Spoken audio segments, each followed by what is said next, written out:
Kali ini saya mau sampaikan bahwa memang kehidupan motivator itu ada susahnya juga. Hanya kan motivator itu memunculkan yang bisa membangkitkan semangat setiap orang. Kalau kayak padahal sebenarnya motivator itu menjadikan audiensnya itu sebagai korban sebenarnya untuk dalam tanda kutip korban ini apa? Iya. Terus juga penghasilan tiba-tiba drop, bisnis juga saat itu tiba-tiba kita nggak tahu ya turun begitu. Nah, entahlah saya akhirnya saat itu punya mobil satu-satunya dan itu pun masih ada cicilannya selama 6 bulan. Saya ikhlaskan, saya jual. Lepas. Ketika saya jual begitu, baru-baru bersihkan ya. Ternyata ada paku menancap foto buku nikahnya ibuku. Fotonya ada yang cabut dari buku nikahnya ibuku. Dia tancapkan pakai paku, baru dia lilit pakai kain kafan.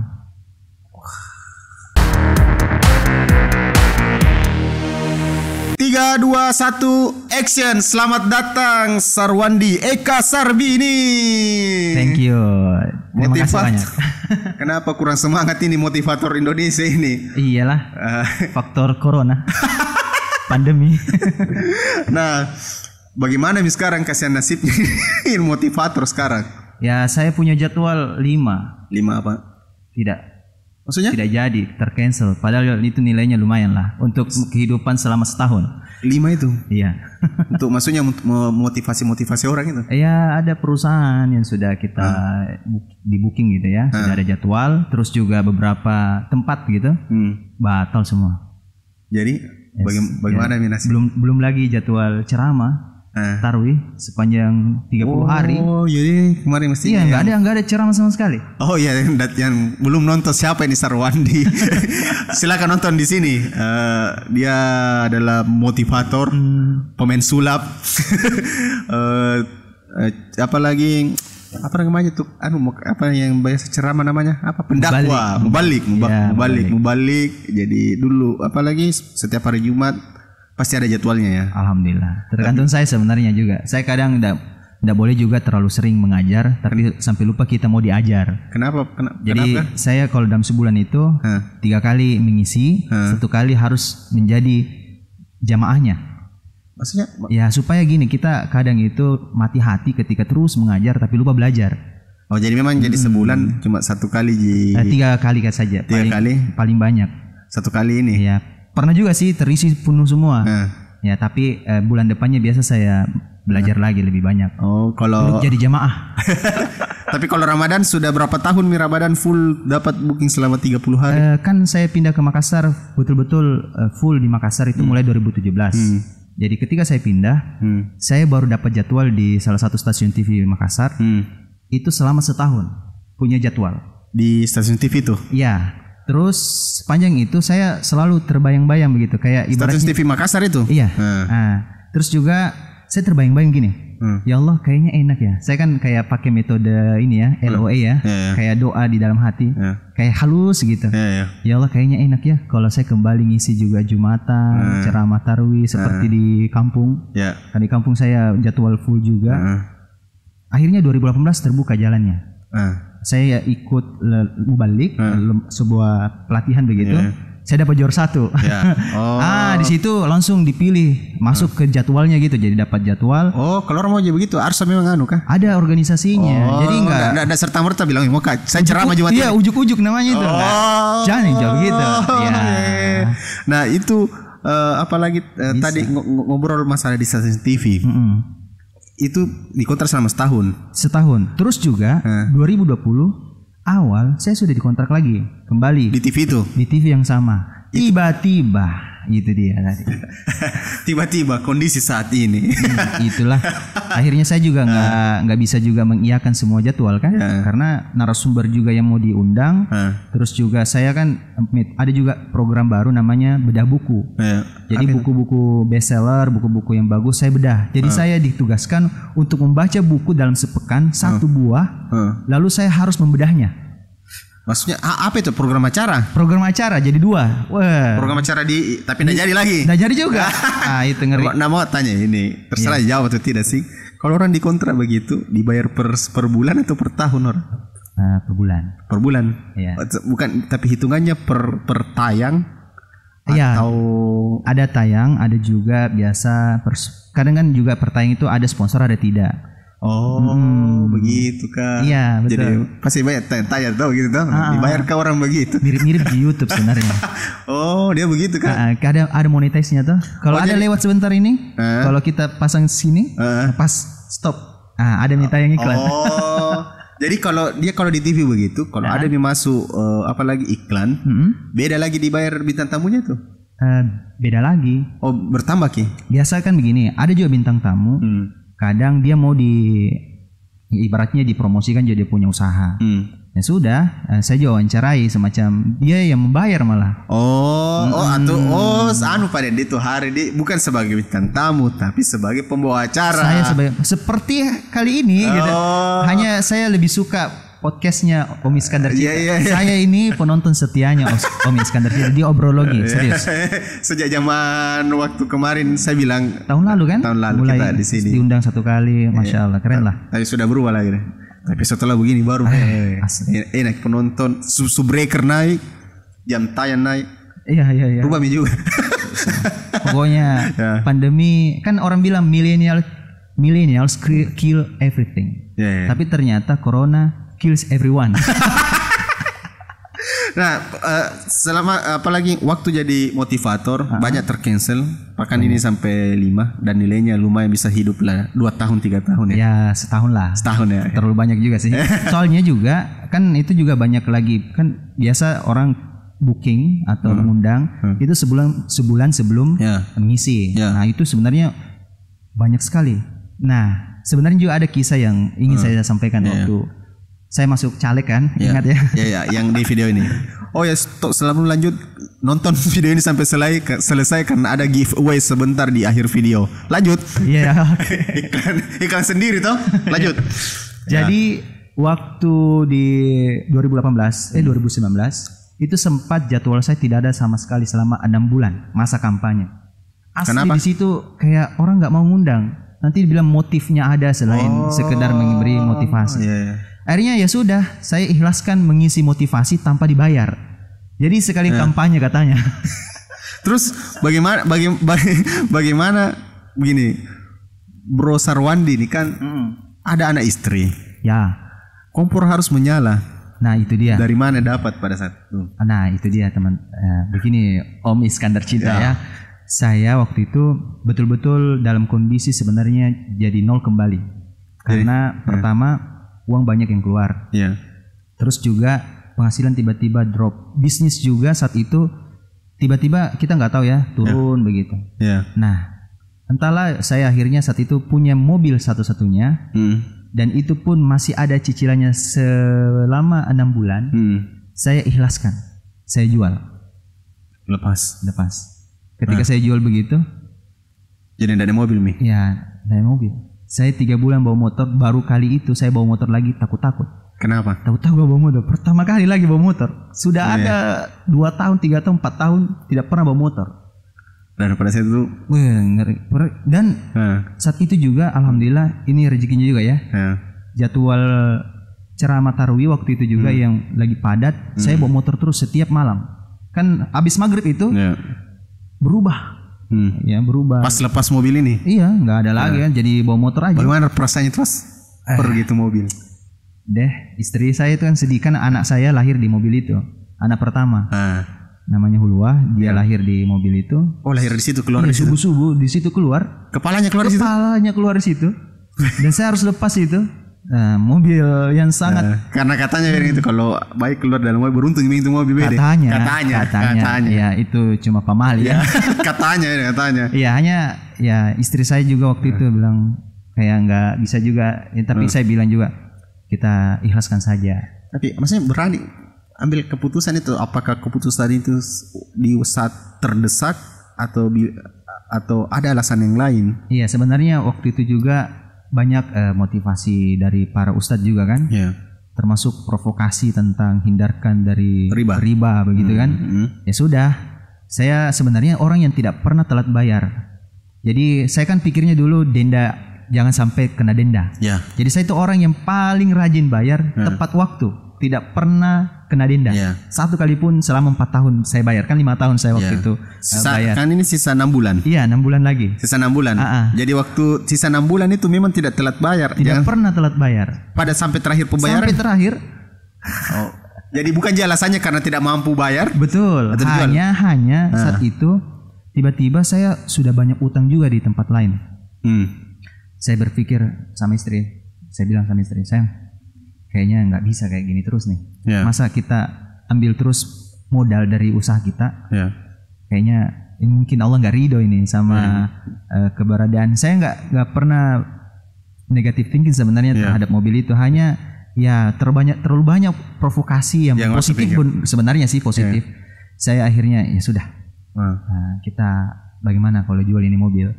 Istri pun lama berpikir, sebenarnya udah istri belum mau lepas dulu waktu 2 tahun pertama sebenarnya udah saya pernah ajukan, hanya nggak mau dia, jangan dulu. Nah tapi tiba-tiba semakin akhir melihat keuangan juga semakin menipis. Nah sudah, apalagi jadwal seminar waktu itu beda banget karena bisnis saya itu kan sebenarnya IO awal-awal lebih banyak yang undang itu tim saya sendiri, tapi ya begitulah. Tiba-tiba tim juga mau jadi motivator. Ketika dia juga menjadi motivator, tim yang kita bentuk ternyata ya sudah, enggak apa-apa, saya ikhlaskan. Jadwal pasti berkurang lah, karena tim juga mau terkenal begitu kan. Nah disitulah dilematis bisnis IO, bisnis di dunia motivasi, karena kan bisnisnya motivator itu kan IO-nya atau diundang oleh perusahaan. Jadi saya nothing tulus aja, saya berdoa kepada Allah mudah-mudahan ada dari tempat lain. Jadi saya tidak mengharap dari tim saya lagi. Pada saat itu bisnisnya apa? Pada saat itu sebenarnya menghasilkan juga sih, hanya tidak sama ketika saya sebagai motivatornya. Jadi waktu itu bisnisnya apa? IO. IO sama jualan ada juga ya. Saya jadi distributor suatu produk. Oh begitu. Online. Jalan online. Jadi saya lebih banyak di situ. Terus kursus juga tutup juga. Itu pada saat itu kursus itu banyak yang tutup. Usaha pokoknya tahun 2018. Pokoknya yang membuat saya itu berpikir keras untuk cari produk atau cari bisnis yang saya bisa kembangkan. Itu mulai 2017. Start di situ, tapi belum menemukan belum semua. Sama sekali. Jadi caranya adalah jual dulu. Pokoknya jualan aja apa yang bisa dijual. Nah ini supaya teman-teman aja bisa belajar kalau seperti mau berbisnis awalnya kan kadang terbiasa berpikir bisnis apa ya, akhirnya muncul 5 tahun 10 tahun sudah tua belum jauh berbisnis. Itu harus begitu ya. Dan saya pernah janji sama istri saya, sayang, saya akan sukses sebelum usia 30 tahun. Pernah saya bilang saya sukses insya Allah kalau Allah berkehendak usia 27 tahun. Nah saat itu usia saya sudah 28 tahun. 2018 kan. Lewat belum? Iya sudah lewat. Saya mana janji tak? Pertanyaannya dulu, bro ini kan sebagai motivator. Betul. Parameter suksesnya bro ini apa? Karena gini, kita sebagai motivator itu kan sebenarnya kalau kehidupan sebenarnya cukup. Adalah kalau dapur selalu. Saya menyala selalu. Tidak pernah saya mengeluh soal jumlah rezekinya. Karena kadang banyak sekali. Begini bahasanya motivator. Padahal sebenarnya sedikit. Kalau versi orang. Tapi saya tidak pernah mau mengungkapkan itu. Tapi kali ini saya mau sampaikan bahwa memang kehidupan motivator itu ada susahnya juga. Hanya kan motivator itu memunculkan yang bisa membangkitkan semangat setiap orang. Kalau kayak padahal sebenarnya motivator itu menjadikan audiensnya itu sebagai korban sebenarnya untuk dalam tanda kutip korban ini apa? Iya, dalam artian dia sebenarnya memotivasi dirinya sendiri. Oh, jadi pada saat di panggung lonjak-lonjak dia sebenarnya memotivasi diri sendiri. Sebenarnya begitu. Sebenarnya. Apakah ini digeneralisasi sudah dipastikan begitu semua motivator? Hampir semua motivator. Kira-kira kalau apalagi motivator terkenal siapa lah? Mungkin ya Mary Riana. Ada tanya masalahnya tuh. Bisnisnya kan ada tanya masalahnya. Ada. Saya tidak perlu sebut sebenarnya. Tapi hanya tahu saya ada. Yakin semua ada. Hanya kan itulah enaknya uniknya motivator. Dia itu tidak memunculkan masalahnya di depan umum. Namun dia jadikan itu sebagai bahan untuk cerita. Jadi orang itu melihat seperti storytelling. Jadi kayak ceritanya keren, enak. Jadi misal saya cerita kali ini, kenapa saya ceritakan masalah saya? Karena ada ujung yang saya dapat dengan masalah yang saya hadapi ini. Apa itu ujungnya? Nah ini dia. Oh tunggu dulu ya. Apa lagi? Apa ujungnya paling dulu ini? Dulu. Jadi sebagai motivator jujur bukan lagi skala prioritas pertama saya. Oh setelah pandemi ini memang ujungnya ujungnya memang apa? Bukan ujungnya. Puncaknya ini kehancuran. Puncaknya saya bukan menjadikan lagi motivator sebagai prioritas. Saya diundang di berbagai tempat lagi pasca sudah mulai efek pandemi ini udah berkurang. Tapi saya lihat wah tidak sesuai lagi nih. Maksudnya apanya bayarannya aja kayak ya Allah kayak nggak cocok lagi udah. Cocok mentok saya harus tinggalkan. Dalam artian bukan lagi prioritas utama. Artinya ada yang mengundang tapi nilainya tidak sesuai lah seperti biasanya. Lagi. Betul. Sudah sangat berbeda. Oh, berapa persen bedanya? Ya, bedanya itu sekitar 90%. Wah. Betul. Beda banget. Jadi sisa 10% saya bilang ya Allah kayaknya betul Mede. Artinya Allah, engkau tidak pernah meninggalkan hambamu yang meninggalkan ya kemarin kan saya berikhtiar meninggalkan riba sama istri. Betul. Jadi sama sekali saat ini saya tidak punya hutang. Bahagia banget. Tapi menurutmu dulu maksudnya ini sederhananya dulu. Kalau hutang-hutang ini ya kayak yang ada sangkut pautnya dengan bank. Oh, itu. Tapi kalau menurutmu ini simpel saja pertanyaannya. Iya, Kalau kan sudah full meninggalkan riba, kalau apakah hutang itu haram atau halal? Kalau hutang tanpa riba boleh, tidak masalah. Oh, begitu. Misal pabrik pinjamkan produk. Ya, itu oke lah. Oh. Ya, bayar tunda namanya itu. Ya, yang menurutnya sampai hari ini adalah sederhananya yang berurusan semua dengan bank. Yang pinjam uang di bank. Ya sebenarnya pokoknya yang mengandung bunga lah ya. Oh intinya ada bunganya. bukan bank. Kalau rentenir juga kan berbunga. Lebih parah lagi itu. Rentenir lebih berparah lagi. Full meninggalkan itu semua. Betul. Supaya begini orang terinspirasi juga. Siapa tahu ada mau mengikuti jalannya dan mungkin dalam kondisi berbeda. Ya. Tahun berapa dijual mobilnya? 2019 awal. Tahun berapa baru menemukan petunjuk bahwa langkah saya ini sudah tepat?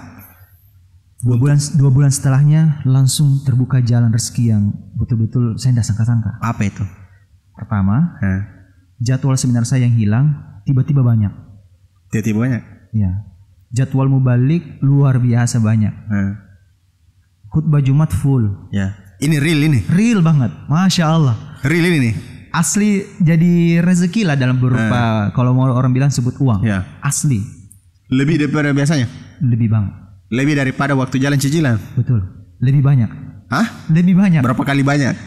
2 kali, 3 kali lipat. 2 kali lipat. Tapi sekarang itu 15 kali lipat. Dari biasanya? Dari biasanya. Wah. Apa kira-kira penyebabnya? Itu juga sih ada kejadian. Ya. Saya kan diundang ngisi ceramah. Ini juga efeknya karena fokus dakwah lagi ya. Ya. Ceramah subuh. Saat itu lupa songkok juga. Ya. Lucunya saya ini pergi ceramah lupa songkok. Akhirnya ada remaja masjid punya songkok, itu pun songkok yang untuk pesta pernikahan itu. Ada itu yang jadi yang pengundang tamu yang datang, penjemput tamu. Itu saya pinjam songkonya itu remaja masjid.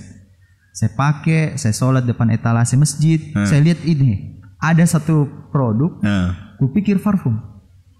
Saya kira parfum dan langsung pikiranku kan waktu itu kayak gerah-gerah kayak ini. Ya, kayaknya enak ini. Maksudnya ceramah subuh ini di Ramadan? Bukan, sudah 1 bulan setelah Ramadan. Ya, terus? Bulan Juli 2019. Terus? Saya cuma membayangkan itu produk, saya mau pakai itu parfum. Saya kira parfum. Di mana itu di etalase masjid. Oh iya. Pas sholat sunnah. Oh iya. Jadi enggak fokus di sholat sunnah ini. Awal waktu sebelum sebelum takbir. Lihat dulu baru pas sholat. Kayaknya bagus sih. Itu tadi. terus saya lihat dulu tuh bilang apa ini? Kayaknya bagus sih itu. Iya. Kayak ada halus gitu. Saya selalu mengatakan ya Allah kayaknya enak ya. Selalu begitu. Kalau ada sesuatu rezeki ternyata itu halus banget. Ketika ada yang terbesik sedikit dan perasaan lagi tenang, bisa jadi itu rezekimu. Oh gitu. Terus fakta betul. Yang saya tidak sangka, yang saya bilang parfum itu jadi rezekiku. Apa itu? Ini dia. Oh ini Mi. Apa ternyata kan tadi dikira parfum. Betul. Ternyata minyak terapi plus ruqyah. Produsennya ada di masjid. Ketemu. Tapi belum terpacking begini. Dia cuma botolnya di dalam. Hah? Dalamnya botolannya. Oh, dalam botolannya. Itu yang terpajang. Oh, belum ada dus. Tidak ada dosnya. Nah, itu yang lucu. Saya ketemu langsung produsennya, langsung diceritakan semua kejadian orang-orang yang kan kita ini ustadz itu kumpul-kumpul cerita tentang ya semua spiritual. Ada yang mimpi buruk, semua dia ceritakan tentang ya orang-orang yang sembuh lah dari penyakit-penyakit non medis. Nah selain non medis ternyata dia ceritakan juga ada berbagai penyakit medis juga. Oh langsung ku ingat mamaku. Karena mamaku itu waktu saya mau melamar istriku. Nah ini dia ndak bagus ini saya cerita. Tapi ndak apa-apa. Ternyata ada endoti. Maksudnya apa efek apa gitu? Maksudnya apa dampaknya apa parameternya lah bahwa dikatakan ini orang tuanya Bro Sarwandi ini ada endoti. Karena mamaku sendiri temukan itu buhul. Tapi sebelum ketemu buhul itu kayak semacam ada yang tanam, yang sudah dijimati, dibaca bacai sama dukun gitu, atau bahkan tidak pernah sama sekali, hanya dikirim sekilas oleh jin. Entah itu dalam tanah, depan rumah, di teras, kita nggak pernah tahu. Kan banyak tuh yang biasa. Kan ada biasa juga di teras. Saya pernah dapat, saya pernah menggali. Saya tahu itu. Itu kan banyak tuh orang yang tidak suka sama kita, ya kan? Saya tidak bisa pungkiri itu ternyata memang. Nah ini Haramain. Sebelum ketemu itu buhul, Haramain saya bawa dulu pulang. Dikasih ke hadiah 1 botol. Alhamdulillah, terima kasih. Tidak ada niatku sama sekali mau jual ini produk. Yang saya mau tahu adalah ku coba dulu orang-orang di rumah. Karena kan bilang penyakit non medis. Mamaku ini ku ingat. Saya kasih pakai dulu istri, datang mertuaku, mamaku baru datang 2 hari kemudian. Nah pakai juga. Langsung ini perasaanku nak. Di situ dia bilang, tunggu mak. Pergi dulu belikan lagi. Karena ini untuk tester jin ya. Saya langsung hubungi produsen, saya langsung cerita tentang bagaimana kalau saya jadi supplier tunggal saja satu-satunya. Langsung saya kayak sekilas begitu, saya bawa jo istri, bawa sepasang bidadari bahasa seorang guru ya. Nah, saya bawa istri saya, ternyata direspon baik, bilang begini Pak, ini atur mie semua, saya jadi supplier tunggal. Saya bawa nih beberapa barang, dikasih pinjam dulu. Oh dikasih pinjam langsung? Iya, bayar rezeki betul, tidak ada uang itu. Tapi belum ada dus? Sebenarnya ada Mi tawa. Ada Mi? Belum begini Pi? Belum begini, dulu ndak ada plastiknya, saya yang usul semua ada. Ada ininya semua, ada pokoknya. Tapi memang satu-satunya di sana Mentonji dijual, di mana itu pada saat itu? Jadi Makassar atau Jane Ponto? Di Makassar. Di Makassar, sendiri Ji? Sendiri. Oh, terus. Jadi ini kejadian yang membuat mamaku itu 14 hari tidak kambuh-kambuh penyakitnya. Apa penyakitnya? Jadi begini. Sebagai motivator, yang membuat saya tetap bertahan jadi motivator karena ibuku juga. Kenapa itu? Karena setiap pekan itu mamaku selalu menelpon. Kalau video call, kuliah mami mengeluh terus. Karena mamaku itu sebenarnya inspirasi saya untuk menjadi seorang motivator dan juga pedagang. Mamaku sudah berdagang kurang lebih 25 tahun. Tapi 5 tahun terakhir itu sudah berubah total. Bayangkan itu kalau nak telepon kak selalu bilang, memberontak jiwaku nak, terbakar jiwaku nak, dah semangat kak jualan lagi nak, malas pergi ke pasar. Kayak nggak ada lagi semangat hidup. Kalau orang bilang itu penyakit bipolar, kadang semangat datang, kadang semangat tidak. Saya bilang kayaknya tidak itu, karena bahkan dokter jiwa itu tidak bisa juga deteksi penyakit yang selain bipolar. Nah terus juga obat herbal semua saya kasih coba, obat dokter, di ruqyah pun 1 pekan muncul lagi. Balasnya itu ke pasar Mi. Iya. Kayak hilang semangat. Nah, tiba-tiba 8 bulan kan pas pakai 14 hari tidak pernah kambuh. Dan selama 8 bulan pakai 4 bulan pertama ketemu itu buhul. Maksudnya ketemu buhul yang ditanam. Siapa dapat? Mamaku sendiri yang ternyata bongkar-bongkar, dia punya ini bantal di rumah. Nah bersihkan kan kapas-kapas kan biasa istri mama apa namanya ibu mama biasa begitu toh. Nah bersihkan sendiri. Ternyata ada yang temukan. Dia bilang Kareng, Aji, ini ada baru-baru Ki bersihkan ya. Ternyata ada paku menancap foto buku nikahnya ibuku. Fotonya ada yang cabut dari buku nikahnya ibuku. Dia tancapkan pakai paku, baru dia lilit pakai kain kafan. Ini nih, tapi sudah nonaktif duluan nih, karena sudah sembuh duluan mamaku. Baru sadari ini nih. Karena lama sekali. Tapi di mana Anda dapat itu bantal itu? Di toko? Di rumah. Siapa yang simpan? Begini, namanya itu buhul. Kita nggak tahu apakah jin langsung kirim, kan bisa saja secara supranatural kan. Nah disitulah ditemukan. Nah non aktif sampai sekarang alhamdulillah ibu sudah sembuh. Nggak pernah kamu lagi bilang itu saya. Maksudnya dia apalagi dia rasa sekarang membaik, bagaimana itu parameternya? Lebih apa Mi? Seperti dulu lagi, kayak semangat pergi jualan. Nggak ada Mi lagi. Kayak nggak ada keluhannya bilang memberontak juga nggak ada. Kayak memberontak bagaimana dia rasa? Kayak malas seperti semua adik-adikku pokoknya tidak ada yang mau tangani. Bahkan kenapa ya? Kayak apa ya? Karena adikku ini semua angkat tangan dan tahu ini apa penyakitnya. Kenapa? Maksudnya apa? Mengeluh. Kayak kalau kita berada di posisinya itu, adekku mungkin sama Jiki. Maksudnya emosi juga begitu karena bukan kayak emosi, kayak tidak ada semangat hidup, kayak pengennya cuma tidur. Bukan juga tidur, kayak seperti kayak nggak enak dilihat. Seperti misalnya kalau orang mengeluh kira-kira bagaimana perasaan tak? Misalnya mengeluh mami terus begitu. Betul, mengeluh. Semua nak keluhkan begitu. Mengeluh. Pertama bilang ini di pasar apa semua, padahal dulu tidak pernah begitu. Kayak malas jualan. Terus setelah pas kayak haram. Emang namanya aslinya kah Haramain kah? Haramain ini nama dua kota suci, Haramain.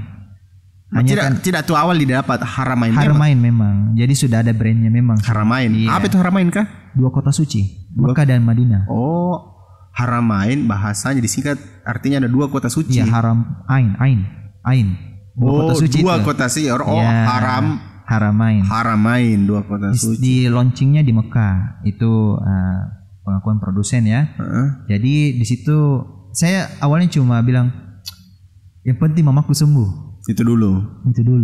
Ternyata sembuh. Saya buat copywritingnya, saya bikin websitenya. Alhamdulillah. Oke. Dengan story jualannya kan dari cerita itu. Ya, saya memahami satu konsep bahwa orang itu membeli bukan karena produk, tetapi kisah di balik produk itu. Storynya. Semua begitu. Memang apalagi lebih mudah jualan karena dari story daripada apalagi namanya daripada langsung itu produk. Sama aja kalau belajar kita lebih yang kita ingat waktu SD adalah kisah-kisah. Iya betul. Dibanding rumus-rumus. Nah itu ya saya buat storynya ketika saya juga bikin kopdar untuk rekrut tim baru. Cuma itu saja. Ternyata banyak yang respon positif. Respon positif berbondong-bondong, asik sekali bahasanya. Pada saat itu jadi orang tua dulu menggunakan, terus membaik. Ini pakainya dioles-oles begini Ji. Lewat tangan semua. Cara pakainya harus lewat tangan. Ada yang pakai semprot itu yang oles, baru baca Bismillah dan selawat, hirup. Kuncinya itu di sini. Karena penyakit ternyata itu, ini kan belajar lagi NLP ya, bahwa ketenangan pikiran sebenarnya yang paling utama pada saat mau berdoa. Jadi ini aromaterapi untuk menenangkan pikiran. Pada saat jadi ada langsung tenangin pikiran, dan saat itu yang paling enak untuk berdoa. Jadi ada ritualnya juga ini. Ya, pakai cara. Maksudnya ritual dalam tanda kutip kayak Oreo kan makan. Ya, betul. Diputar, dijilat, dicelupin. Kita 3. Apa? Hirup, harap, usap. Jadi bagaimana? Pertama kau dibuka semprot. Ya, semprot, baru hirup. Baru berharaplah kepada Allah kesembuhan apa penyakit yang kita rasakan. Baru usap. Usap ke belakang. Ya, tengkuk leher sama perut. Di sini tengkuk leher ini untuk jalur ini ya, saraf yang paling utama antara jantung dengan otak, sama di perut. Nah, karena banyak kata Rasul itu penyakit banyak di perut. Sebenarnya banyak di perut. Nah, begitu. Alhamdulillah saya tidak pernah kehabisan story dalam artian kisah dari customernya, konsumen yang menggunakan lah. Iya, sebenarnya bukan saya yang jual langsung. Saya sebenarnya udah hindari untuk di sisi itu. Cukup ibuku yang paling banyak kisah yang saya angkat itu. Ternyata lebih banyak lagi kisah yang dirasakan oleh orang-orang di luar. Saya bilang ya sudah. Apa-apa kisahnya selain tanda kutip misalnya kayak semacam terkena sihir. Selain terkena sihir apa saja? 44 macam. Ada lumpuh, anak yang sudah lumpuh usia 2 tahun lebih. 2,5 tahun dia terapi. Baik itu ke rumah sakit, pakai tukang urut, tidak ada efek sama sekali. Nah, ada tim saya, ya, tetangga, dia kasih. Nah, jual dia. Satu botol, pakai. Dan itu baru 1 pekan, pakai. Itu langsung ini anak tidak bisa mentonat gerakan tangannya, kakinya ini tidak bisa lurus, tidak bisa bergerak, leher juga tidak bisa bergerak, kayak lumpuh begitu, tidur saja. Ada fotonya itu, Bang, ngeri juga sih. Nah, ternyata pas dia pakai sepekan itu bergerak tangan, kaki lurus, tapi leher belum. Pakai lagi 2 pekan kemudian leher sudah bisa tegak. Nah, di situ jangan sampai begini. Ini kan harus ada titik kritisnya juga pertanyaannya. Jangan sampai ada juga di dalam waktu yang bersamaan ada juga terapi yang dia lakukan. Tidak ada lagi. Cuma Haramain. Iya. Itu pengakuannya langsung dari ibunda yang punya anak. Jadi juga ini Haramain. Makanya sebenarnya apa dibilang ya? Kan salah satu mau Haramain? Oke. Silakan hubungi. Oke, lanjut. Iya, jadi Haramain ini salah satu unsur kan kalau dalam ilmu bisnis kan produk ngamin. Repeat ordernya cukup tinggi. Nah, makanya saya pribadi kalau jumlah tim sebenarnya belum banyak. Baru 300-an. Baru 300 selama setahun itu. 300 orang? Iya, tim agen. Oh, agen distributor begitu ya? Begitu. Reseller begitu ya. Begitu. Tapi itu pun saya nggak tahu kalau agen saya punya reseller juga. Itu yang terofficially, yang terdaftar sudah lebih dari 300. Iya. Wih. Lumayan itu 300 itu. Kalau tiap hari juga lumayan nih. Iya, lumayan tiap hari Sesatomi tim Mapek. Terus dulu itu apa bedanya kaki kecil sama besar ini kan? Sebenarnya perbedaannya itu orang kan kadang mau coba-coba. Jadi kita siapkan yang kecil untuk ujungnya ke sini. Terbukti kan saya uji tes pasar. Padahal saya coba kasih ini harga sebenarnya lebih murah ini. Lebih hemat ini dibandingkan itu. 3 kali lipat lebih hemat dibandingkan itu. Hanya orang kan biasa mau coba dulu ya. Sudah saya siapkan dulu untuk cobanya. Lama-lama hijrah ke sini. Dan fakta lebih banyak yang laris ini yang besar. Oh, ini kalau mau tes dulu, berapa mili? Iya. Oh, dia ada harga retail. Ada harga retail ya. Nah, ini juga kan kita berubah biasa tuh harga. Nah, kita masuk bicara bisnis, reseller distribusi. Oke, lanjut kita fokus sekarang bahas itu. Nah, sebagai seorang trainer juga, saya kan